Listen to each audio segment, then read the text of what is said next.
ایک لڑکی کی شادی ہوئی۔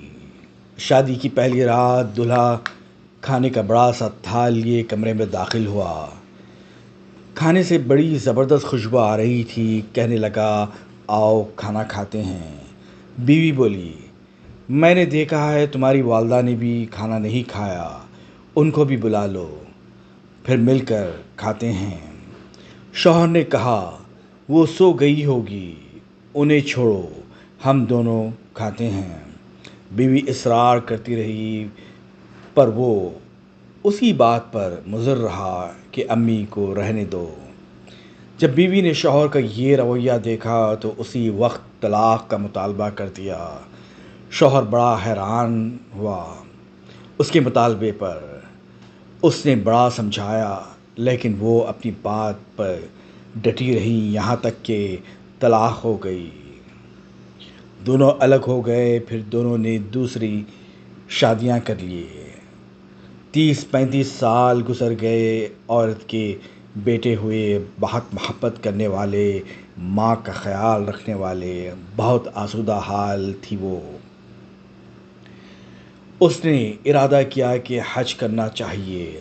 سفر کے دوران اس کے بیٹے اس سے کسی ملکہ کی طرح پیش آ رہے تھے، پاؤں زمین پر لگنے نہ دیتے تھے۔ صحرائی سفر تھا۔ راستے میں ایک آدمی پر نظر پڑی جو بہت بری حالت میں، بھوکا پیاسا، بال بکھرے، کپڑے پرانے۔ اس عورت نے بیٹوں سے کہا، جاؤ دیکھو کون مسافر ہے، اسے اٹھاؤ، ہاتھ منہ دھلا کر کھانا کھلاؤ، پانی پلاؤ۔ چنانچہ بیٹے گئے، ماں نے جیسا کہا تھا ویسا کیا۔ عورت کی جب اس پر نظر پڑی تو جان گئی وہ اس کا پہلا شوہر تھا۔ کہنے لگی، یہ کیا کیا وقت نے تمہارے ساتھ؟ بولا، میری اولاد نے میرے ساتھ بھلائی نہیں کی۔ عورت کہنے لگی، کیوں کرتی کہ تم نے والدین کے ساتھ برا سلوک کیا تھا۔